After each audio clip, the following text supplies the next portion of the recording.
আসসালামু আলাইকুম, আমি Mohammad Ataur Rahman, senior staff nurse, Patuakhali medical college hospital, Patuakhali. আজকে আমরা কথা বলবো যে একটা ইসিজি প্রপারলি কিভাবে করে, এখানে কোন লিড কোন জায়গায় বসানো হয়, আমরা বুকের 6টা লিড কোন জায়গায় বসাবো, লিম্বের 4টা লিড কোন লিম্বে কোনটা বসাবো, এবং এই যে 6 4 10টা লিড বসিয়ে কিভাবে 12 লিড ইসিজি করা হয়, এটা সম্পর্কে আজকে আমরা ব্যাখ্যা করবো, যাতে তোমরা পরবর্তীতে একটা পেশেন্টকে সুন্দরভাবে একটা প্রপার ইসিজি করতে পারো। তাহলে প্রথমেই আমরা এই যে আমাদের চেস্টে যে 6টা লিড আছে, মানে এটা ইসিজি গ্রাফটে তৈরি হয় V1 V2 V3 V4 V5 V6, কিন্তু এখানে এই প্রত্যেকটা চ্যানেলে দেয়া আছে C1 C2 C3 C4 C5 C6। আর ইসিজি তো মানে সবাই বোঝো যে ইলেকট্রোকার্ডিওগ্রাম, এটা দিয়ে যে হার্টের ইলেকট্রিক্যাল অ্যাক্টিভিটিতে দেখা হয়, মানে হার্টের যে কোনো সমস্যা আছে কিনা সেটার প্রাথমিক ধারণা বা ডায়াগনোসিস করার জন্য এই ইসিজিটাই সব থেকে বেস্ট। তাহলে আমাদের এই চেস্টের হার্ট থাকে লেফট সাইডে, আমরা এই লেফট সাইডে চেস্ট লিড গুলো বসাবো।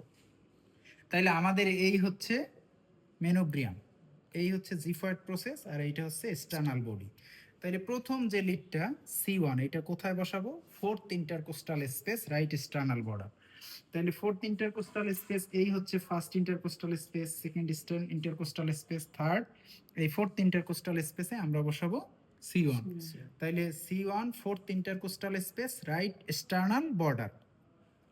C2 সেম, অপোজিটে fourth intercostal space, left external border. এই এক্সটার্নামের বর্ডারে আমরা বসাবো C2। এখন C3 না বসিয়ে আমরা বসাবো C4। এখন C4 কোথায় বসাবো? এটা আগের দুইটা বসাইছি ফোর্থ ইন্টারকোস্টাল স্পেসে, এখন আমরা বসাবো fifth intercostal space, mid clavicular line. এই যে আমাদের ক্লাভিকাল, এই ক্লাভিকালের এইটা হচ্ছে এক পাশ আর একটা এন্ডে, তাহলে এর মাঝ বরাবর এই জাস্ট এই বরাবর আমরা জাস্ট নিপেলের নিচে ফিফথ ইন্টারকোস্টাল স্পেসে বসাবো আমরা C4। এখন C3 আমরা বলিনি কেন?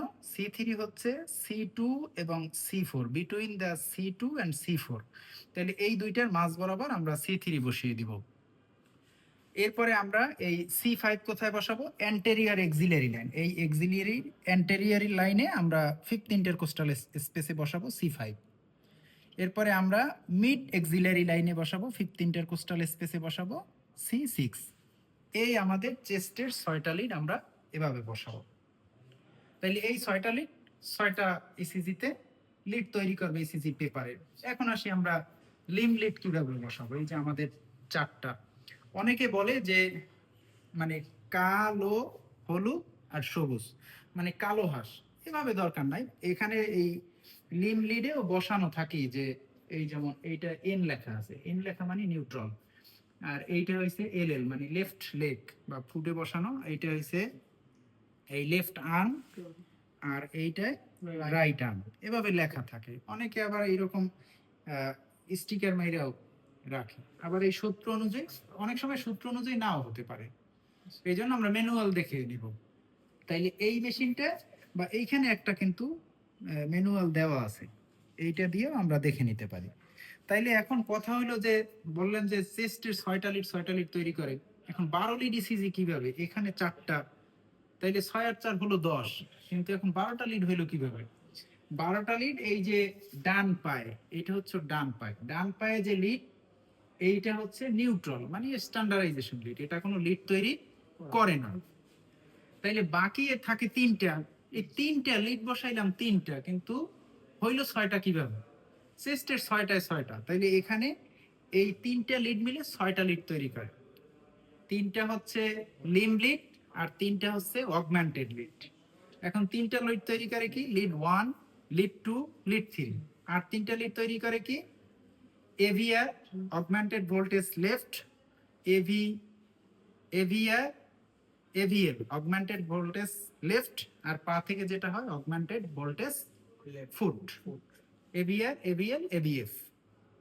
এই টোটাল আমাদের 12টা লিড। তাহলে চেস্টের 6টা, ভি থেকে 6 পর্যন্ত, আর লিম্বে হয়েছে 1 2 3, আর 3টা হয়েছে augmented lead, AVR, aVL, aVF. এই হয়েছে টোটাল 12টা। আর একটা প্রশ্ন অনেকেই করে যে জেলটা কেন দেয়? জেলটা দেয় যে এটা একটু স্কিনটা ড্রাই থাকে, এখানে জেলটা দিলে ইলেকট্রিক্যাল মানে কানেক্টিং অ্যাক্টিভিটিটা একটু ভালো, বিদ্যুৎ সব মানে চলাচল করতে ভালো হয়। এইজন্য লিডটা দেওয়া। আর স্কিনে একটু মানে রেডনেস হয়ে যায়, স্কিনটাও ভালো থাকে। এই ২ টা কারণে এই জেল দেওয়া হয়। আর ইসিজি করার পরে আমরা সুন্দরভাবে এই মেশিনটা গুছায় রাখবো। আর কি করব? এই জেলটা মুছে দিব। আর যখন পজ করে দাও একটু।